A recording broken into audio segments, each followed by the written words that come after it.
Imagine कीजिए 60 साल की उम्र में आप सुबह उठते हैं और मिरर के सामने खड़े होते हैं और अब आप नोटिस करते हो कि जो चेहरा आप देख रहे हो वो आपकी एज का नहीं लगता। झुर्रियाँ गायब हो गई है, स्किन टाइट और बॉडी वही स्ट्रेंथ फील कर रही है जो 20 से 25 साल की एज में थी। लेकिन ये कोई मिरेकल नहीं है, बल्कि आपकी बॉडी ने खुद को रीसेट कर दिया है। अब आपको लग रहा होगा भाई क्या ही मजाक कर रहा है यार, ऐसा कभी पॉसिबल हो सकता है क्या? तो हाँ, इट्स वेरी पॉसिबल और इस पर काम भी चल रहा है। और इसीलिए आज की वीडियो में मैं आपको दिखाऊंगा वो एक्सपेरिमेंट्स जिन्होंने साइंस की दुनिया हिला दी थी। हम बात करेंगे यामानका फैक्टर्स की, जो बेसिकली आपके सेल्स को टाइम ट्रैवल करा सकते हैं। और एंड तक आप समझ जाओगे कि 1000 साल की जिंदगी शायद आपके लिए कोई वरदान नहीं बल्कि एक कर्स बन सकती है। तो शुरुआत सबसे बेसिक सवाल से करते हैं कि आखिर हम लोग एज क्यों करते हैं। कॉमन लॉजिक का कहना है कि बॉडी पुरानी हो जाती है, जैसे कि एक कार जिसके पार्ट्स घिस जाते हैं, इंजन वीक हो जाता है। लेकिन हार्वर्ड के प्रोफेसर डेविड सिंक्लेयर कहते हैं कि यह थ्योरी बिल्कुल गलत है। उनके अकॉर्डिंग एजिंग एक इन्फॉर्मेशन प्रॉब्लम है। इसको कुछ इस तरीके से समझ सकते हैं कि आपका डीएनए एक सीडी की तरह मान सकते हैं। इस डीएनए के अंदर आपकी पूरी लाइफ का ब्लूप्रिंट सेव है, लेकिन जैसे जैसे टाइम गुजरता है इस सीडी पर स्क्रैचेस आ जाते हैं, डस्ट जम जाती है। अब देखा जाए तो सीडी में म्यूजिक अब भी वही है, पर जो म्यूजिक प्लेयर है वो उसे सही से पढ़ नहीं पा रहा है। और इन स्क्रैचेस को साइंस की लैंग्वेज में कहा जाता है एपिजेनेटिक नॉइज। एपिजेनेटिक नॉइज हमारे डीएनए में पड़ने वाले वो स्क्रैचेस हैं जिससे कि हम बूढ़े हो रहे हैं। तो साल 2020 में डॉक्टर डेविड सिंक्लेयर की लैब में एक एक्सपेरिमेंट कंडक्ट किया जाता है। इसका गोल था ये जानना कि क्या एजिंग वाकई में रिवर्सिबल है भी या नहीं। इसके लिए उन्होंने जेनेटिकली आइडेंटिकल 2 चूहे लिए। एक चूहे को नॉर्मल छोड़ दिया और दूसरे चूहे के डीएनए के ऊपर एपिजेनेटिक स्क्रैचेस डाल दिए। और भाई 16 महीने के बाद जो रिजल्ट आया वो एकदम शॉकिंग था।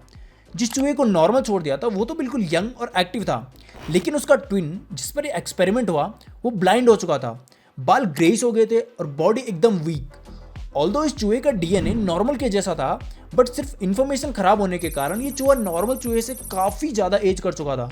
जिसका मतलब ये हुआ कि अगर हम डीएनए स्क्रैचेस को किसी तरह पॉलिश या रिपेयर कर दे तो हम एक बूढ़े इंसान को भी यंग बना सकते हैं। और शायद ह्यूमैनिटी वो पहली स्पीशीज होगी जो इमॉर्टल हो सकती है। अब सवाल ये है कि इन स्क्रैचेस को क्लीन कैसे करें। इसका जवाब आया 2012 के नोबेल प्राइज विनर शिन्या यामानका से। साइंटिस्ट शिन्या यामानका ने 4 स्पेशल प्रोटीन्स डिस्कवर किए जो कि थे OCT4, SOX2, KLF4 and MYC। और इन्हें हम कहते हैं यामानका फैक्टर्स। ये प्रोटीन्स किसी भी एडल्ट सेल को वापस स्टेम सेल बना सकते हैं, मतलब स्किन सेल को वापस बेबी मोड में भेज सकते हैं। लेकिन प्रॉब्लम यह है कि अगर हम पूरी बॉडी को फुल रीसेट कर दें तो हम टोटली लिक्विड बन सकते हैं या फिर एक कैंसरस ट्यूमर टेराटोमा। इसीलिए साइंटिस्ट ने एक स्मार्ट ट्रिक निकाली, just like partial programming, which means कि बॉडी को सिर्फ इतना रीसेट करेंगे जितना हमारे लिए जरूरी हो। अब चूहे वाले एक्सपेरिमेंट को एक बार फिर 2024 में डेविड सिंक्लेयर के अंडर परफॉर्म किया गया और वो चूहा जिस पर ये एक्सपेरिमेंट हुआ उसकी आंखों में यामानका फैक्टर्स इंजेक्ट किए गए। और इसका रिजल्ट इतना शॉकिंग था कि जो चूहा डीएनए डैमेज हो जाने के बाद बूढ़ा हो गया था उसके डैमेज्ड ऑप्टिक नर्व्स दोबारा ग्रो होने लगे, जिससे कि उसकी विजन वापस आ गई जो कि एक्सपेरिमेंट के बाद चली गई थी। अब इमेजिन कीजिए 2035 तक मार्केट में एक एंटी एजिंग पिल आती है और आप उसे कंज्यूम करते हो जिससे आप वापस यंग दिखने लगते हो। आप एज से तो 80 साल के हो लेकिन बायोलॉजिकली सिर्फ 30 साल के।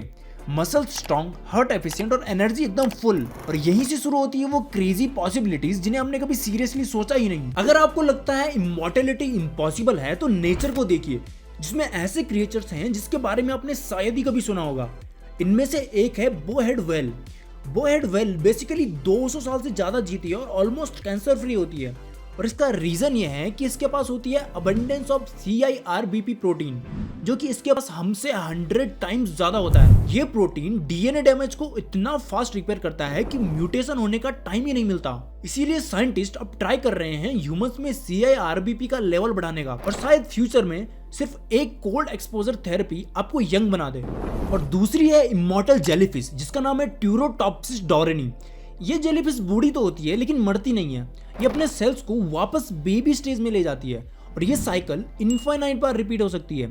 सोचिए हर 80 साल बाद आप हॉस्पिटल जाते हो, हाइबरनेट करते हो और 1 महीने बाद 20 साल के जवान बनकर बाहर आते हो। Perfect dream, right? पर एक चीज अभी रह गई और वो है आपका दिमाग। बॉडी तो यंग हो सकती है लेकिन ब्रेन, इसका क्या? ह्यूमन ब्रेन की कैपेसिटी लगभग 2.5 पेटाबाइट्स है, जो कि लगभग 3 million hours HD video store करने जितनी मेमोरी के बराबर होती है। लेकिन कैलकुलेशंस कहते हैं कि अराउंड 450 साल में आपकी बेस मेमोरी फुल हो जाएगी, जिससे कि आपका ब्रेन सर्वाइवल मोड में चला जाएगा और इसे कहते हैं न्यूरल प्रूनिंग, जिसमें बेसिकली आपकी पुरानी यादें डिलीट हो जाएंगी और इससे नई यादों के लिए जगह बनेगी। आपको याद रहेगा आपका लेटेस्ट एड्रेस और वो सब चीजें जो पिछले 400 साल के अंदर हुई है, लेकिन आप भूल जाओगे कि आपके पेरेंट्स कौन थे जिनकी वजह से आप आज यहाँ हो। और इसी का सॉल्यूशन होगा मेमोरी को क्लाउड पर अपलोड करना।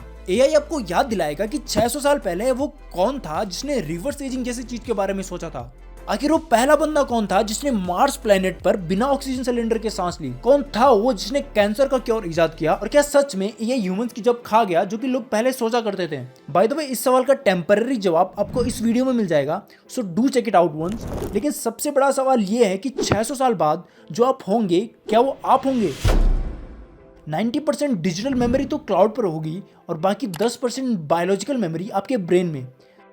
फिर आप इंसान होंगे या फिर एक मूविंग आर्काइव? और रिलेशनशिप्स, उनका क्या? वो जो फेमस कोट है ना, till death do us part. जब डेथ ही नहीं होगी तो इसका कोई मतलब ही नहीं रह जाएगा। और यहाँ तक कि ऐसा भी हो सकता है कि शायद शादियाँ 100 साल के कॉन्ट्रैक्ट्स बन जाएंगी। और फिर आती है वो खतरनाक पॉसिबिलिटीज जो ह्यूमंस के लिए थ्रेट बन जाएगी। अगर कोई मरेगा ही नहीं तो पॉपुलेशन का क्या होगा? अर्थ की कैपेसिटी देखी जाए तो ये बस 20 मिलियन पीपल तक हैंडल कर सकती है। और एज अ रिजल्ट हर इंडिविजुअल को एक लाइसेंस बनाना पड़ेगा, जो कि होगा रिप्रोडक्टिव लाइसेंस, जिसका सीधा मतलब ये होगा कि या तो इमॉर्टैलिटी छोड़ो या फिर रिप्रोडक्शन, जिससे दुनिया 2 क्लासेस में बन जाएगी, इमॉर्टल एंड मॉर्टल। और क्राइम्स, उनका क्या मर्डर जैसे क्राइम के लिए 100 साल की सजा इंसाफ होगी?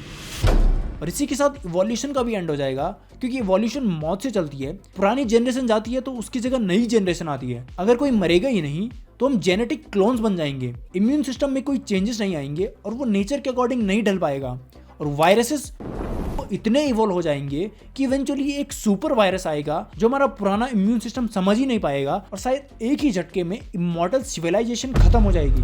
तो ये तो क्लियर है कि रिवर्स एजिंग कोई मिरेकल नहीं है, ये एक ग्रैंड बार्गेन है। हम मौत को तो हरा देंगे पर शायद अपनी ह्यूमैनिटी और इवोल्यूशन को खो देंगे। अब एक सवाल मेरा आपसे है कि अगर आपको अभी पता चलता है कि आपको 1000 साल की जिंदगी मिल चुकी है तो आप सबसे पहले क्या करोगे? Comment down below. और अगर आपको वीडियो पसंद आई तो वीडियो को लाइक और शेयर जरूर करना और चैनल को सब्सक्राइब करो व्हाट इफ सीरीज के अगले एपिसोड को देखने के लिए। तब तक के लिए गुड बाय।